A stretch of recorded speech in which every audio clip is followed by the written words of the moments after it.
Bom dia, meu irmão e minha irmã. Hoje, domingo, 13ª semana do Tempo Comum. E hoje nós temos uma festa solene. São Pedro e São Paulo, os alicerces da fé católica, da nossa igreja, onde Deus colocou estes dois grandes apóstolos para evangelizar o mundo inteiro. São Pedro voltado mais para os judeus, São Paulo mais para as nações que ainda não professavam a fé ou não conheciam nosso Senhor Jesus Cristo. Agora então, por intercessão desses dois grandes apóstolos, os alicerces, as duas colunas principais da Igreja Católica Apostólica Romana, vamos juntos ouvir o Evangelho do dia. O Senhor esteja convosco e Ele está no meio de nós. Proclamação do Evangelho de Jesus Cristo segundo Mateus. Glória a vós, Senhor. Naquele tempo, Jesus foi à região de Cesareia de Filipe e ali perguntou aos seus discípulos: Quem dizem os homens ser o Filho do Homem? Eles responderam: Alguns dizem que é João Batista, outros que é Elias, outros ainda que é Jeremias ou algum dos profetas. Então Jesus lhes perguntou: E vós, quem dizeis que eu sou? Simão Pedro respondeu: Tu és o Messias, o Filho do Deus vivo. Respondendo, Jesus lhe disse: Feliz és tu, Simão, filho de Jonas, porque não foi um ser humano que te revelou isso, mas o meu Pai que está nos céus. Por isso, eu te digo que tu és Pedro, e sobre esta pedra construirei a minha igreja, e o poder do inferno nunca poderá vencê-la. Eu te darei as chaves do reino dos céus. Tudo que tu ligares na terra será ligado nos céus. Tudo que tu desligares na terra será desligado nos céus. Palavra da salvação. Glória a vós, Senhor. Muito bem, querido irmão e querida irmã. Neste evangelho, Jesus pega os seus discípulos, depois de praticamente uns 3 anos de missão, e leva eles para uma região distante de Jerusalém, para ali poder perguntar a eles quem era o Messias, o que diziam as pessoas que era Jesus.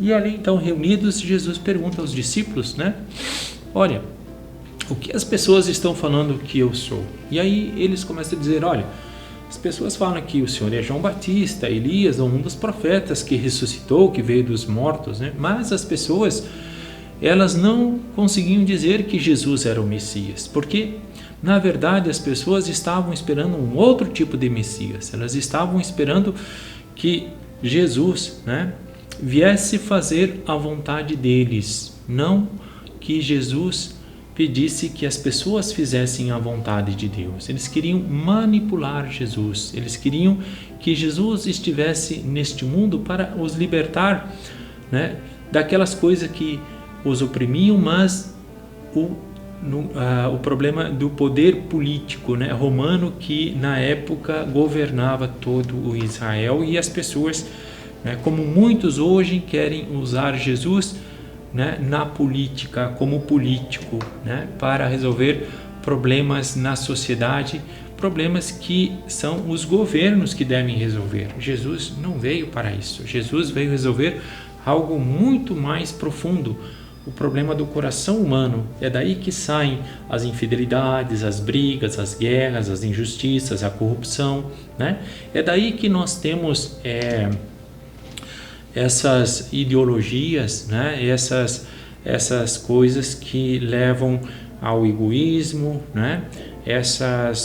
esses pensamentos que muitas vezes levam os governos a se servir do povo e não a servir o povo. E aqui entram todos os sistemas econômicos, todos.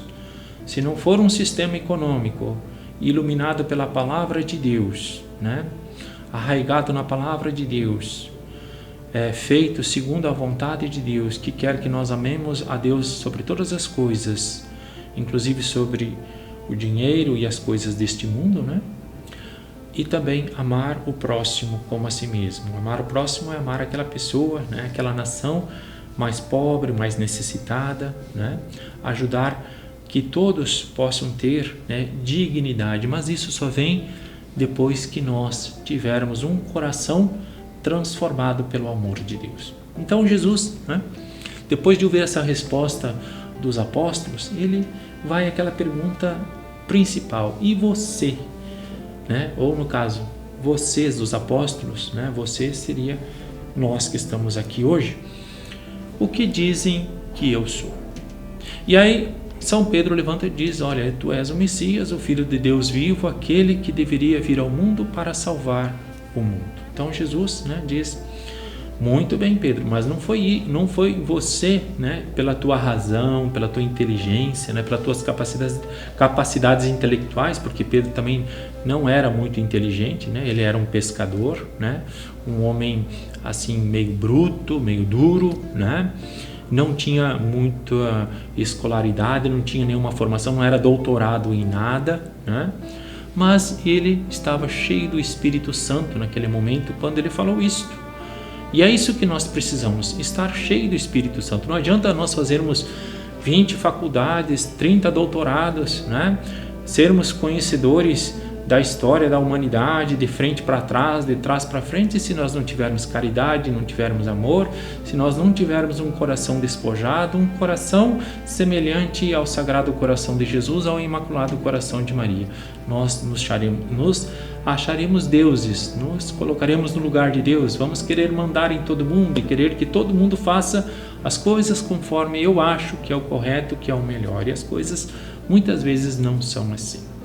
Então, Jesus, né, ele pede que nós sejamos despojados, né, e que nós aprendamos a dizer que ele realmente é o Messias, que ele é o meu Salvador, que ele é o meu Deus. E eu preciso ter esse encontro pessoal com Jesus na minha vida, eu preciso descobrir que eu sem Jesus não me realizo.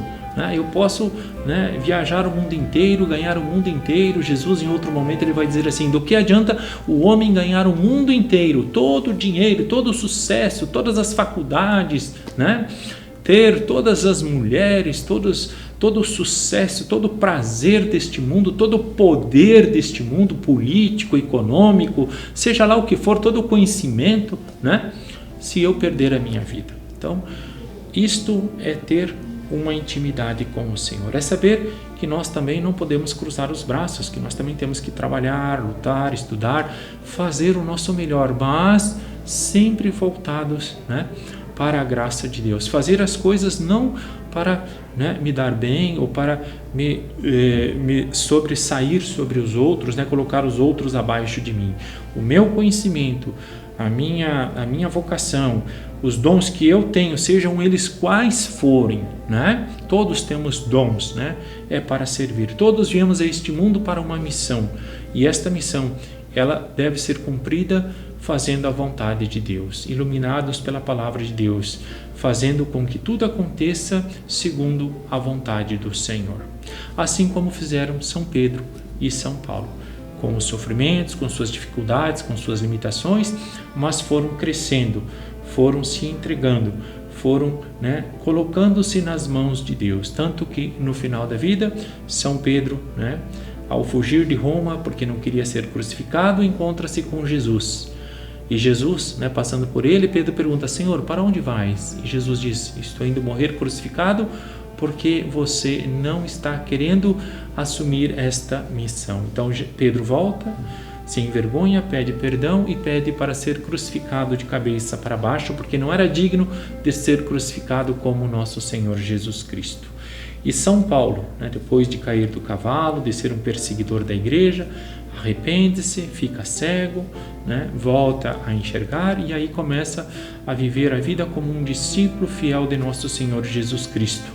E no final da sua vida ele diz assim: já não sou eu mais que vivo, é Cristo que vive em mim. Se eu hoje, né, for digno de estar com o Senhor no céu, prefiro ir para o céu. Mas ainda se tenho alguma coisa para fazer neste mundo, para ajudar, né, alguém a se converter, que minha vida, né, ainda possa servir de luz, né, para que alguém possa encontrar o caminho que é Jesus, que eu ainda fique neste mundo. Louvado seja nosso Senhor Jesus Cristo. Para sempre seja louvado, meu irmão e minha irmã. Que Deus Pai Todo-Poderoso, por intercessão de São Pedro e São Paulo e do Imaculado Coração de Maria, vos abençoe e que o Sagrado Coração de Jesus derrame sua graça, o seu amor e a sua misericórdia sobre você e sobre o mundo inteiro. Em nome do Pai, e do Filho e do Espírito Santo. Amém. Fiquemos em paz e que o Senhor vos acompanhe. Graças a Deus.